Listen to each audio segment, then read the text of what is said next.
15 scouts, which are ghost hunters in training. And at that time, I was a lead investigator, and of course now I own the company. But so I put 5 in one room, 5 in another room, and 5 scouts in another room. Well, 10 of those scouts were almost falling asleep because nothing was happening. And I walk into the other bedroom, and you can hear a little girl giggling. And I said, wow, can you hear that? And these are all guys. And they go, yeah, we're recording it. I said, that's absolutely amazing. And I hear her giggle again. I said, she's no more than 3 feet in front of me, sitting on the corner of this bed, but I can't see her. And she giggles again. I put my head down, and I say, hello. And she goes, hello. And I go, holy. And I was a total believer in the afterlife, the paranormal, the whole works. And I said, okay, let's get all 15 scouts in here. Let's do like a little seance. And at that point in time, the walls sound like they were ripping apart, sound like something like the Cenobites in Hellraiser, where the Cenobites are coming through the walls. There was huge banging on the walls, and all 15 scouts are running out the door, scared to death. And I said, okay, I got to get those scouts back in there. This is a breakthrough.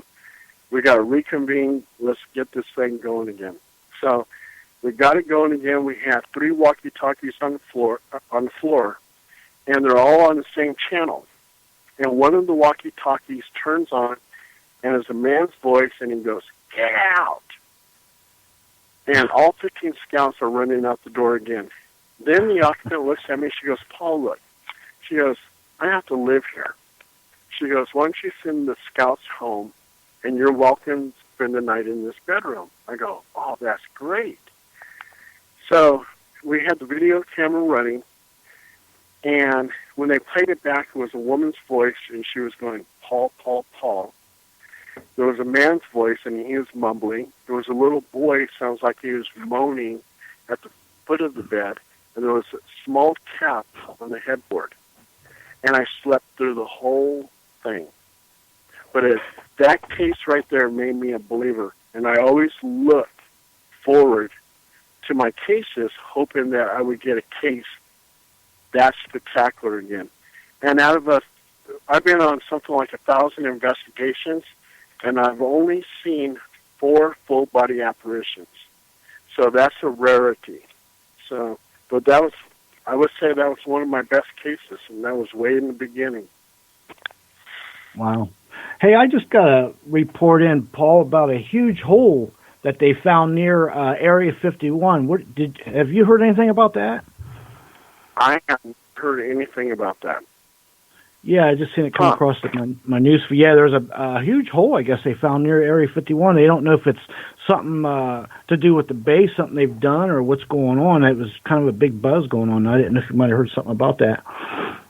Also, well, you know, if there was a big hole found there, it's most likely a sinkhole, and sinkholes are usually caused by underground caves and tunnels. So we're talking about underground bases and underground tunnels, and they say Area 51 has, I think, 7 sections of underground base over there, and maybe they have a sinkhole because of a collapse. That could be.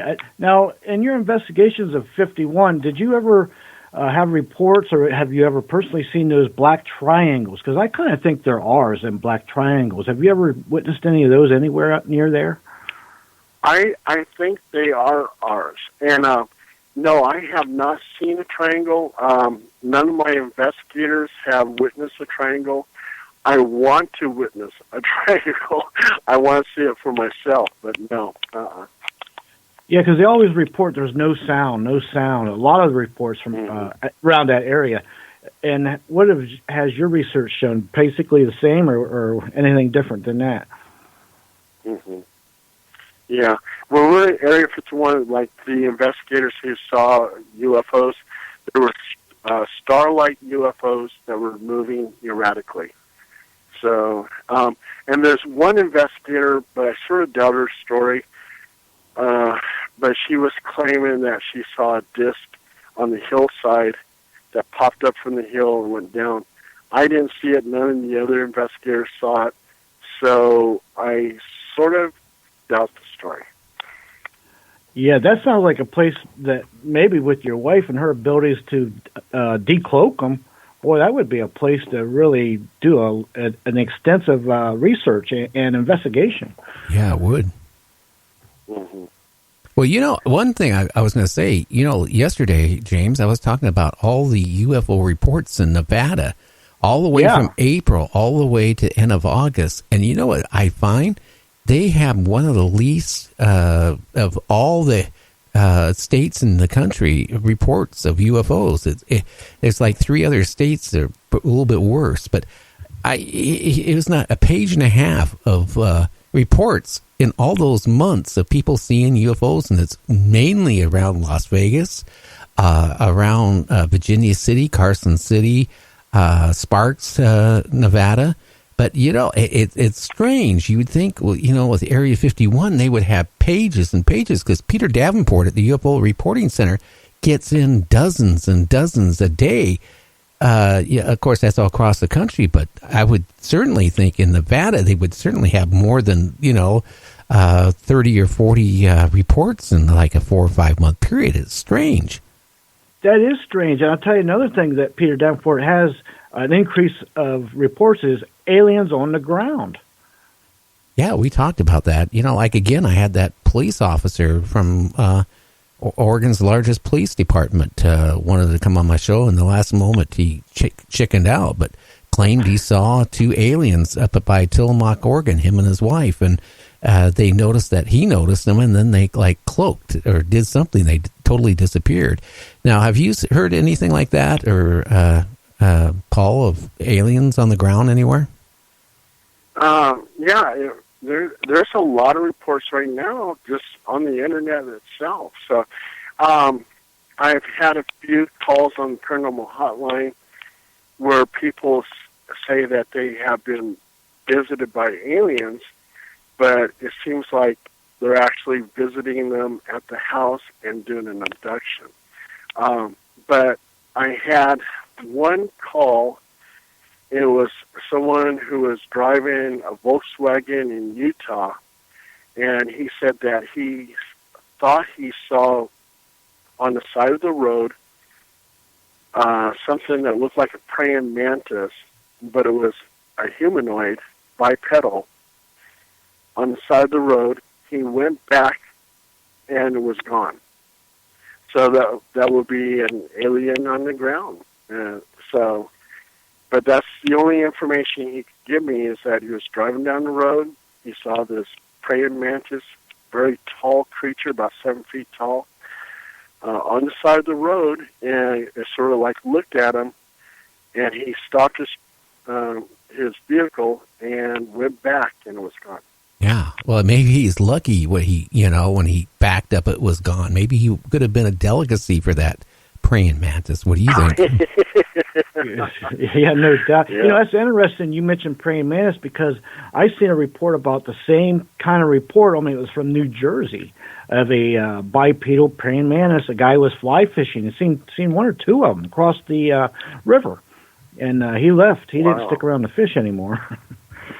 Wow. Yeah. Now, are you planning to go to this festival for Area 51? No. Well, Nick Pope endorsed some of my books, and we all know who Nick Pope is. And Nick Pope, I think he said it well. He said it on Facebook, and he said it on, I believe he said it on Coast to Coast, I'm not sure. But he was just saying it was a foolish idea. And I believe that if people try to storm Area 51, I know exactly how they're going to probably stop them. Yeah, they're going to use sound enhancers. That's what I said yesterday. Yeah, they're going to point them towards the people, the crowd, and they're all going to back off. Well, I hope so. I'd rather see sound enhancers than bullets. You know that. Yeah, no doubt. Yeah. Now, again, a book that Paul has contributed to. It's called Area 51: Warning, Keep Out. You can find it on Amazon. I would recommend buying a copy of it and reading it. It's a good read. I'm waiting for my copy that Timothy sent me. I just can't wait to get to it. Hopefully, it'll be here by this weekend. Yeah, that's a good book. I know. So, we're getting down here like the last few minutes. Do you have a website where people can go check you out? Oh, sure. It's www.cryptic916.com. But a better way to find me, and you can find a lot of my stories, because I'm also, too, my wife and I were journalists for the Costa Rica Times. You can just simply Google my name, Paul Dale Roberts, and you'll find tons of articles and everything else. You'll find our website, or you can Google my wife's name, Deanna Jackson Stinson, and you can find tons of her stories. And you can go to Costa Rica Times and see some of our stories there, and just go into topics, ghosts and phantoms or whatever. Click on that and you'll see a lot of our stories there. You can find our books, Paul Dale Roberts, Amazon.com, or Paul Dale Roberts, Lulu Spotlight. My wife's books, Deanna Jackson Stinson, Lulu.com, or, Lulu Spotlight, and,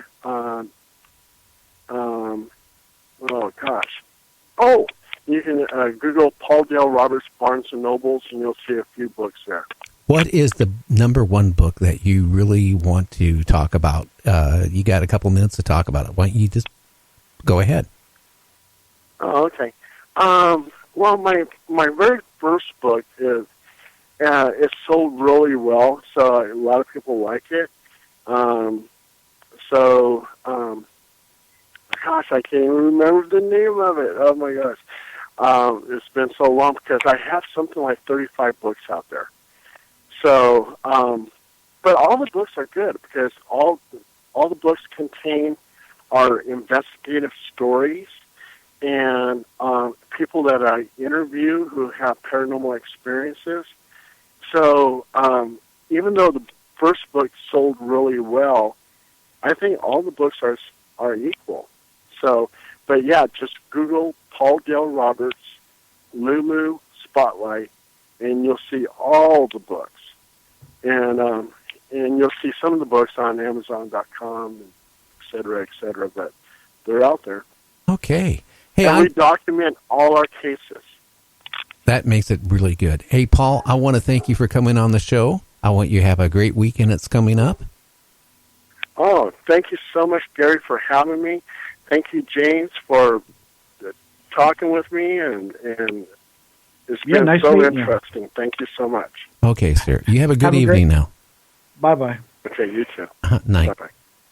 So, that sinkhole opened up. Where did you hear that at? Oh, yeah. Hold on. I got that story right here. Let me just pop that up. Yeah, it was a huge hole. Let's see. Where the hell? Let me find it. Anyway, a huge hole. It popped up. It was near 51, real near to it. And they don't know why, or what it's near, or if it was military related, or what is going on with it. And I just caught it when it just came by from my news thing there. Let me see if I can find it again. Interesting. That was interesting, and I can't even find it now. Well, you can imagine the ground there. They did so much nuclear testing, with bombs around Area 51, too, at one point. So I don't know how stable the ground is, but if you imagine all the tunnels that supposedly feed out to, like, Edwards Air Force Base, to, all the other secret bases in the area, and who knows how much farther, it could be, maybe that's where all this trillions of dollars of money from our government has gone to, underground bases. Well, like that one, the guy that got into that alien